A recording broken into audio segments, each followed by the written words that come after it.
Well, good day to everyone. It's Betting Weekly Live here this Wednesday, and you with Steve Wyss and Daniele Fisichella. And unfortunately, for the last time for a while on Because We Win. How are you doing, Daniele? I'm all right. Thank you. Hi, Steve. Great to be here. Yes, last show. Well, we can talk about this towards the end. Let's focus on what's at stake. European football, domestic football is back. Good international break for some, average for other nations. But yeah, some say proper football is back because obviously Champions League starting in Europa League and Conference League starting next week. So we're really getting into the, we mean business. That's when this real season starts for me. Yes, and good afternoon to everyone. Thanks for anyone who's put a comment in already before the stream even started. Ray, always good to see you. He's going to be betting in Argentina today in the Primera C. I actually don't have a bet today.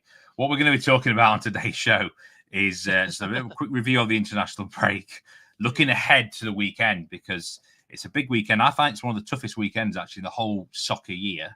And then next week, we've got Champions League and Europa League starting as well. So I'm going to quiz your brains on the Italian teams, how we think they're going to get on there. Ming Chung says which team will struggle most after the international break. We're going to come to that. Simon, Italy's so dangerous when they have their backs against the wall and no one believes in them. Yes, it was a very good international break for Italy. Not too often that we can probably say, I don't know, in the last 5 years that Italy have 2 wins in the same international window, Daniele. So, you must be very happy, and the feeling must be a lot better. It was an excellent win against France. I guess the question is, are Italy back?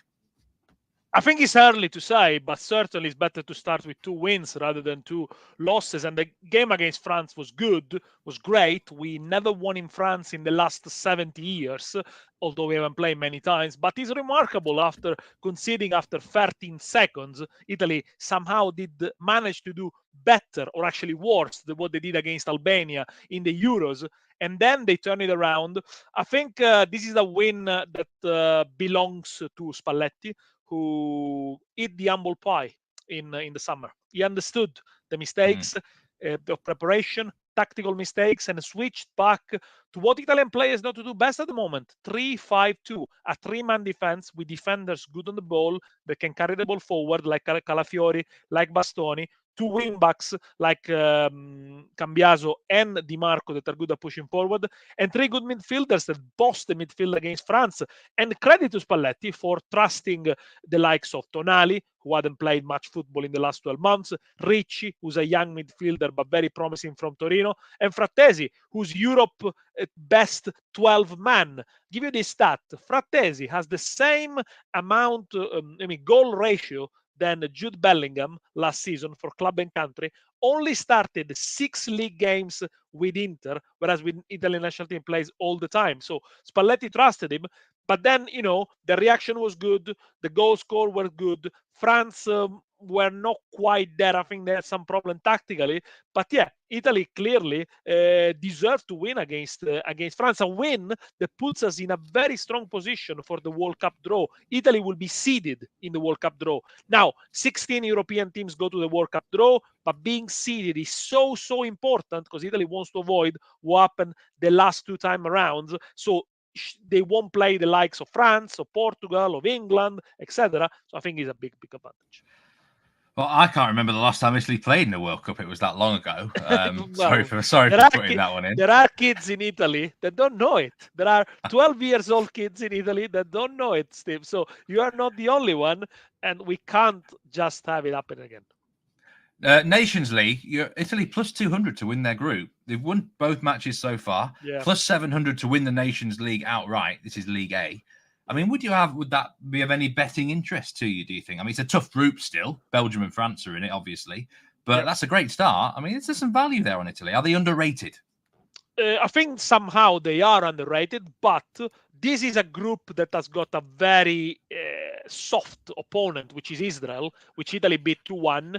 easily on Budapest. Now, Israel is the lowest ranked team among the Nations League A. They are 78 in the FIFA ranking. You won't find any weaker team in the League A. It's a young side, a side that against Italy were missing the top goal scorer, Zahawi. They haven't qualified for a major tournament since 1970, and you wonder, they play in Budapest for obvious reason, and you wonder why they're in Nations League A. Is because they won the Nations League B group that only had 3 teams in it, because Russia, again, for obvious reason, were not included. So considering that everyone probably is going to beat Israel, the next game against Belgium in Rome for Italy is going to be key. Win that one or draw that one, which is possible. Italy's got a good record against Belgium, and you saw Belgium really not there against France. Italy got a great chance to finish top of the group. You know, Italy got a good tradition in these Nations League tournaments. Reach the semi-final the first time, reach the semi-final the second time, and the third tournament as well, reach the semi-final. So, you know,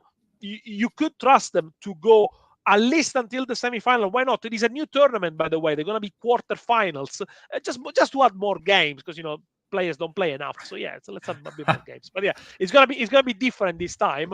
But for me, it's all about the World Cup qualifiers. Having guaranteed up the seeded spot, I think that's so far at the moment mission accomplished. Yeah, I have to say, I had a feeling when I was watching this international break that a lot of the players were maybe not as focused as they could be. It's only Nations League, and Nations League is a great addition, but really, when it's World Cup qualifying or Euro qualifying, there's a lot more seriousness going on. Feels there's a lot more focus going on. And it's a strange time for this. A lot of people moaning about what a bad time to have an international break. You know, in some leagues, it's just one or two. Well, yeah, I mean, it's 1 or 2 league matches into the season. We've just had the transfer window. Yeah, this is now, for me, one of the, coming up this weekend, possibly one of the hardest soccer weekend calendars to kind of predict. There's often a few surprises on show because of various different reasons. And I think this is a weekend where people, if they're not careful, will lose some money. I mean, do you approach this sort of weekend with caution when you're trying to predict matches more? Is it the sort of weekend to lower your stakes? Or are you thinking there's an opportunity here? If I predict the right sort of surprises, we can make a bit of money. I think there is an idea around the football world and bettors as well, that after an international break, big teams struggle. And certainly this has been the case in the past, but that's also because sometimes we do remember the memorable defeats and we tend to forget the routine wins. So I had a look. I wanted to crunch the number about last season to try to understand whether it's true that big teams struggle after international breaks. And only take this into would account, be interesting. I only took into account 3 leagues: Serie A, Premier League, and La Liga, because I think in Bundesliga and Liga 1, perhaps they're not as competitive overall, although you would argue, of course, Bayer Leverkusen was a big surprise. But let's start looking at Serie A. And I looked at the top sides in Serie A, so 5 teams: Inter, Milan, Juventus, Napoli, and Rome. So these teams, after the 4 international break last season, recorded 10 wins, 2 draws, 2 defeats. And both defeats came late in April against good sides. Napoli were defeated by Atalanta, Juventus were defeated by Lazio. Of course, they played each other every now and then. Inter won the derby against Milan, so I didn't count that. And there was a 1-0 win for Juve and Milano and a 1-1 draw between Juventus and Inter. But then again, 10 wins, 2 draws, 2 defeats. And the same, or actually even stronger numbers, could be look at the Premier League. The 4 big teams I look at are Man City, Arsenal, Liverpool, and Manchester United, irrespectively of whether they play Champions League or not, because these are the 4 big clubs in England at the moment. And here the numbers are, after the international breaks, 9 wins, 2 draws, 1 defeat, which I think you can work out the team that lost the game probably. Manu at home against Brighton. But apart from that, no defeats. They played each other 2 times. Man City, Liverpool 1-1. Man City, Arsenal 0-0. So if a trend emerges, is that big teams win often after international breaks. When they play each other, there are low-scoring games. 4 out of 5 of the games I mentioned, both in Italy and England, were low-scoring. And they don't tend to draw either. If you look at La Liga, when I only look at Real Madrid and Barcelona, it's even stronger the trend. Last season, after the international break, 6 wins collective, 2 draws. One of those was a 1-1 draw for Real Madrid at Seville, which you can justify. So in total, 25 wins, 6 draws, only 3 defeats. I think, again, the sample size is only last season, but that might goes to tell you that it's not necessarily true that big teams often struggle after international break. Those are fascinating statistics, and it might be more wise if you're going to bet against the big teams, maybe do the handicap rather than, double chance or straight on the money line. But I was doing some research today in all the big 5 leagues, players on international duty. Liverpool have 16 players in this window. For example, that's the most of any team in Europe. Premier League, as you would expect, most teams have at least 10 players out. There's a few a little bit below that. Other leagues not affected as badly. I mean, in Serie A, Roma, officially the team with the most players away with 13. Como, the least, with 2. So, I mean, I don't know whether this weekend you actually look at a team like Como and think, you know what, they've had 2 weeks where they've been able to train together with hardly any absences. That might help them. I don't know.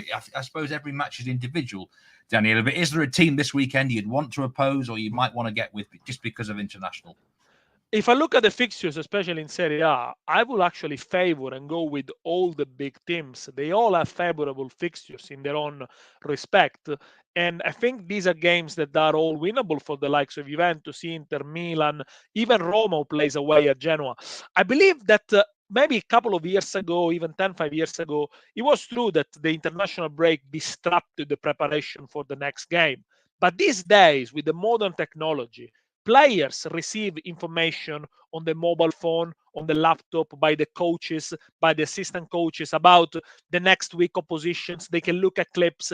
They can prepare mentally for the challenge ahead while they're still training and playing games with the national side. Also, the players these days recover physically much quicker. So there is an issue with jet lag, coming back late, playing games all over the world, all over the continent. I mean, in Italy, we have Pulisic, who traveled to the US to play 2 friendlies, and Milan were not really happy about it. But again, they can recover physically much, much quicker than before.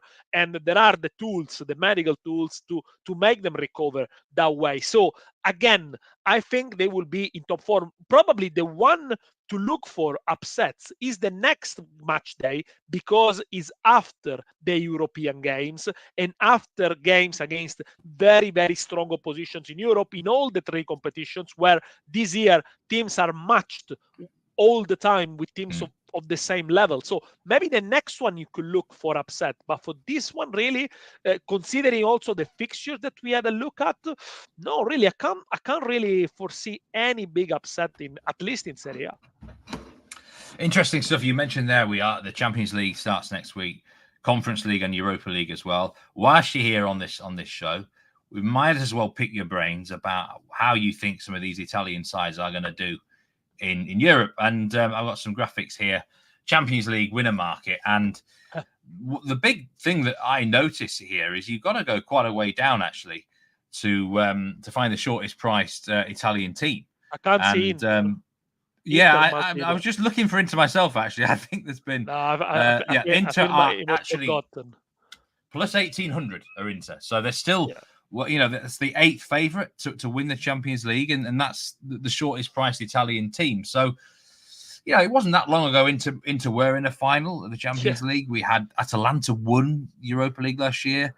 And, it didn't seem to me Italian football's in that bad a shape. I mean, are these teams underrated a bit, Daniele? Can we expect any of them to make a good run for themselves? Yeah, I think this Champions League, it's very unpredictable because of the form. Because of the format. Look after yourself. You're taking your phone. Steve, I think the Champions League is a little bit unpredictable because of the new format. Okay, so I think you have to take everything into account. There are teams that might still go through, but via the playoffs. Yeah, but I do believe that considering the pedigree of Italian football and the recent results they achieved, the fact this season they got 1 extra team, they got 5 rather than 4.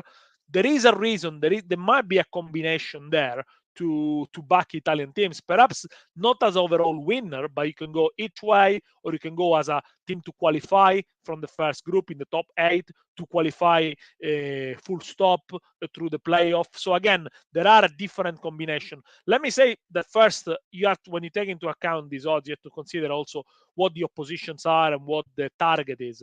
To qualify in the top 8 in the new Champions League, you'll need at least 16 points, which means winning 5 games, drawing 1, and you're allowed 3 defeats.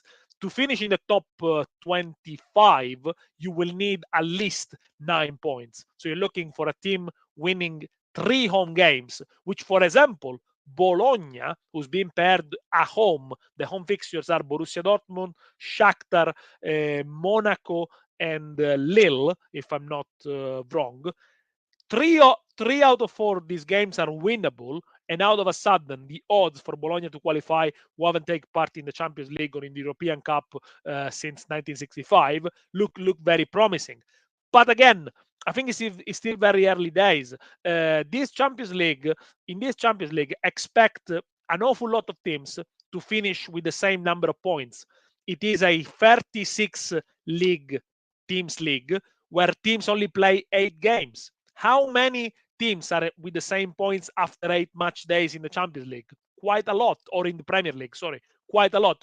And here, the difference is going to be goal difference. Every goal is going to matter. So you can't really bank on a team to qualify for sure, because they might end up finishing 9th and then having to go to the playoff because of a worse goal difference. So ultimately, I believe the teams with the best defenses will probably prevail and go through into these groups, because we know that in the Champions League football, everyone can score.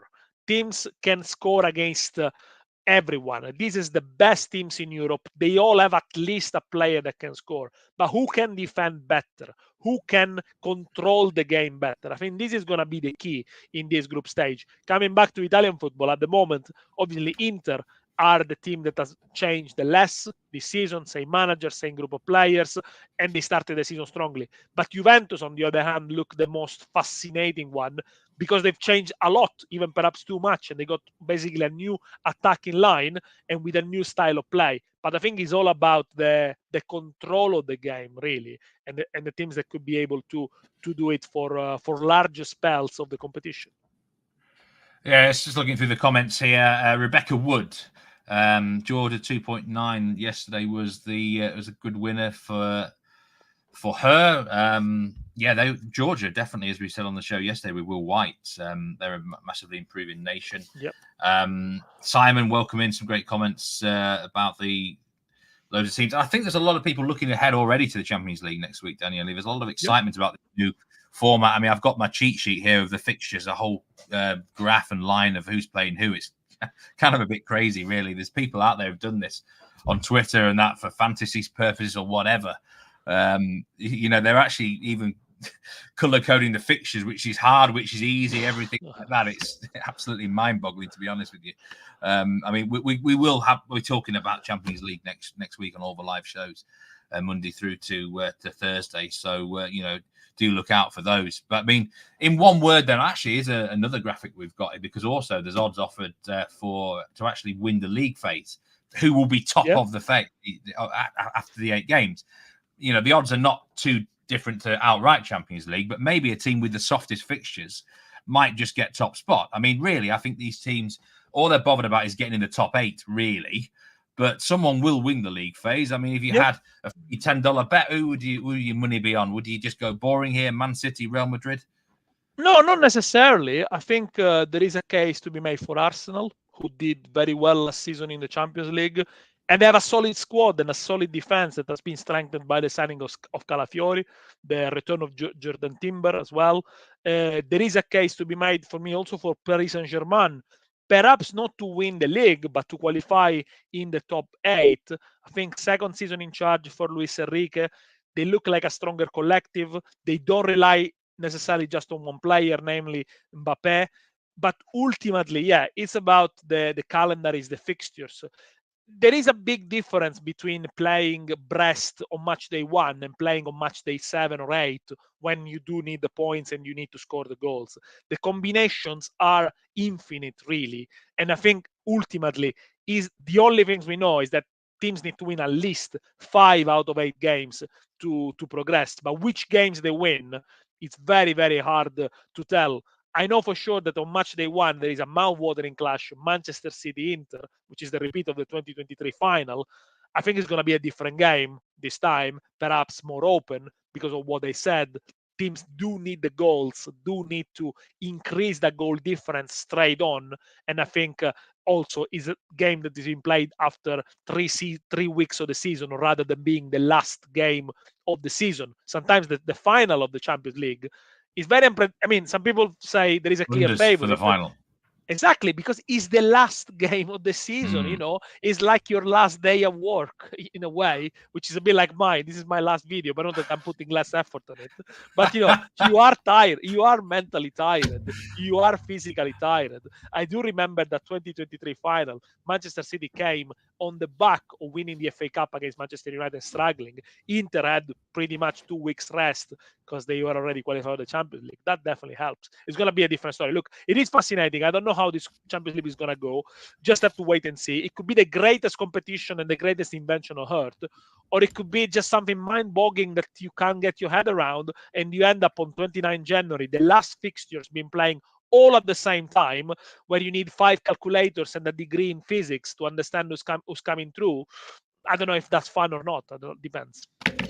So in one word then, Daniele, which Italian team will go furthest in the Champions League this season, if you had to pick one?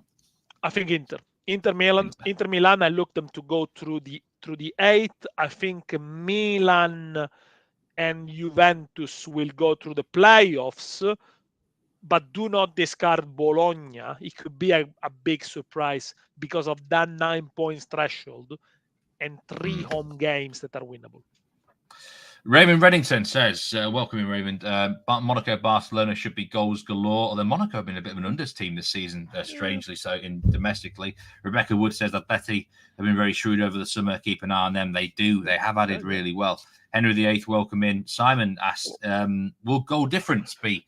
I mean, goal difference is going to be important now. Will the lines on the overs be adjusted accordingly? That there might be sometimes, especially in the early rounds, where teams want to rack up the score a bit more rather than just settle for 1-0, 2-0. Absolutely. And I think everything is going to be adjusted to the fact that this time around in the Champions League and in the Europa League, teams can no longer play for the draw.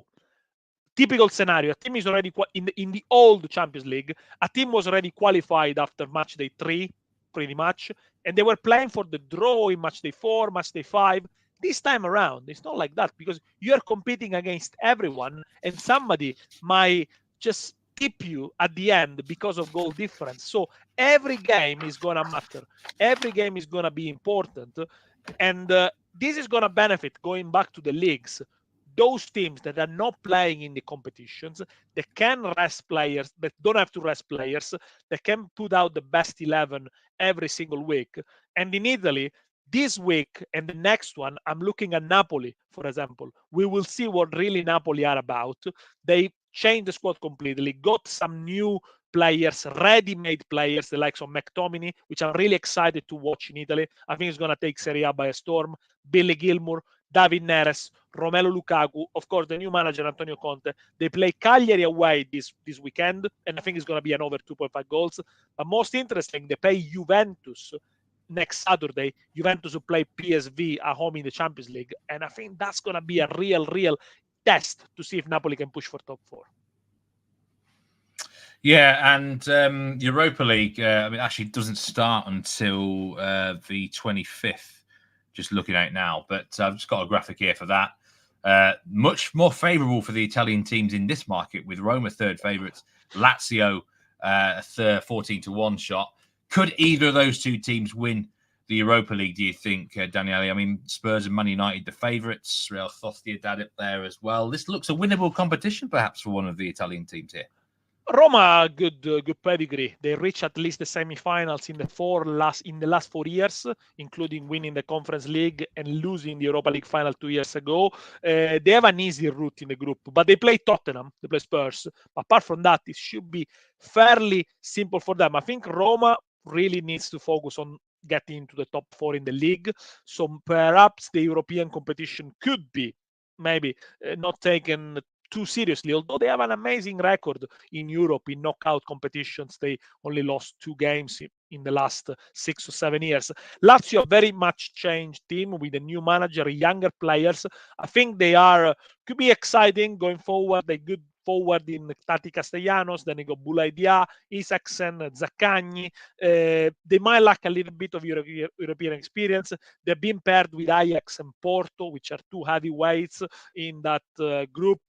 They should be able to go through the stages, but their record in Europe is poor. Last season, yes, they reached the last 16 of the Champions League, got knocked out of Bayern Munich, but you have to go back many years to see Lazio reaching the quarterfinals of any other competition. So I don't know. I'm not sure.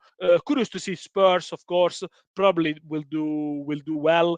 But again, this Europa League competition is gonna perhaps be even more disruptive because there are 8 games, the same league format, 36 teams, and you have to compete until the very last. So I don't think top teams can rest on the laurels too much. No, they can't. Kevin asked an interesting question about La Liga. I'll try and put that in the itinerary for the next European show when we talk about that. Rebecca Wood, any tips for the last man standing in Premiership and Championship? Well, maybe tune into the Premier League show. It should be released tomorrow evening. Rebecca, I can give you. Maybe it's not an exact tip in terms of who wins, but there is the early game is Southampton Man United, right? Now we were talking about the effect of the international break on teams. I had a look at last season, and normally the early game on a Saturday after international break is a little bit of a slow burn, is a slow start. There were exactly 4 goals scored in the first half of last season, 4 games played a Saturday 12:30 after the international break. So if you could back maybe a double chance for Southampton in the first half, or a 0-0 at first half, I don't know if you can allow that sort of bets, or back Southampton at all, maybe with an handicap. I don't think Man United have got enough firepower in them. And a quick word on Arsenal. There is obviously the North London derby, Spurs, Arsenal. Arsenal plagued by injuries, no Odegaard, no Rice, no Calafiori. Definitely a boost for Spurs. But now I'm expecting a lot of money to go on Spurs. There's pressure now all of a sudden on Spurs to win that game. I think this now is a good moment to fade them. I think Arsenal is still stronger. I would go Brighton to beat Ipswich in the Premier League, and I would go Middlesbrough to beat Preston in the Championship if I have to stick my neck out right there. Just want to do some notable winners from yesterday. $32,000 on the Astros -1.5. That was a loser on the sportsbook. A big shout out to someone out there who actually placed $600 on Bolivia moneyline at nearly 14-1 against Chile. The first away win they've had in South America qualified since 1993. If that particular bettor is watching this channel right now, I will say massive congrats for having the balls to place such a bet that wouldn't have won in decades. So, I mean, shock win for Bolivia there. Fair play. There was also a 55-1 winner. Someone had nearly $1,000 on Trey Turner, at least 2 home runs in the Phillies-Ray match, 55-1 winner. So there is some action today. Not much action in soccer, unfortunately. We can't give you a pick today, but there is baseball going on. Shakespeare with his pick of the day. Did I see Shakespeare pop up? No, Henry VIII, sorry. San Diego Padres over Seattle Mariners, -110. Shakespeare's normally in for his MLB play, but I can't see him yet today. Ray Burke says Manchester City win the Champions League, Roma for the Europa, and Real Betis for the Conference League. That would be, that City does have a history of winning European trophies. Maybe the Real Betis can get themselves in on the action. Daniele, this was your last show with us for a while, certainly at least. It's been an absolute pleasure having you on that Because We Win. You provide some brilliant content for us since the start of the channel, and I'm sure our paths will cross again. But from all the team here, we thank you very much for your top contribution. Thank you, Steve. It's been a pleasure. I really enjoyed it. It's been fantastic to meet you and the rest of the team. And of course, thanks to people who listen, leave comments, and make our job a little bit more pleasurable. It's very nice to know that there's someone out there that listens to you, sometimes contradicts you because it's very important. We are not always right, but most of all, we have fun. We enjoy what we do. We enjoy it because of the people who watch you, because of you. Otherwise, our work simply won't matter. So thanks once again for having me, for listening to me, and for being my company. Yeah, it's been brilliant to have you. And you're a busy man. You're well out there. So where can they find you on that Twitter handle if they're not already following you, Danny? I think you just have to, these days always about Twitter at the Fisi. So it's, if you look at the Twitter handle of Bet Rivers, you'll see me tagged at the like Delta Fisi, so Daniele Fisichella. I'll post some of my tweets. But please continue to follow Bet Rivers, the team, Steve, all the other handicappers, great people, great knowledge. Everyone knows everything. There's always something to learn from all of you. I've learned a lot, keep following them and enjoy the football season. Now it starts for real. Very well said, Daniele. It's been a pleasure having worked with you, and I'm sure, as I say, I'm sure our paths will cross again. Thanks everyone who joined today, live or on demand. Do remember, hit that like button if you've not already, and hit the subscribe button if you've not. Tomorrow we have got a debut on the live show for Simon Holden. And we're going to be talking about Solheim Cup amongst some other things. So we look forward to that. Take care, you all. Stay safe and remember to gamble responsibly. But we'll see you next time on Betting Weekly Live.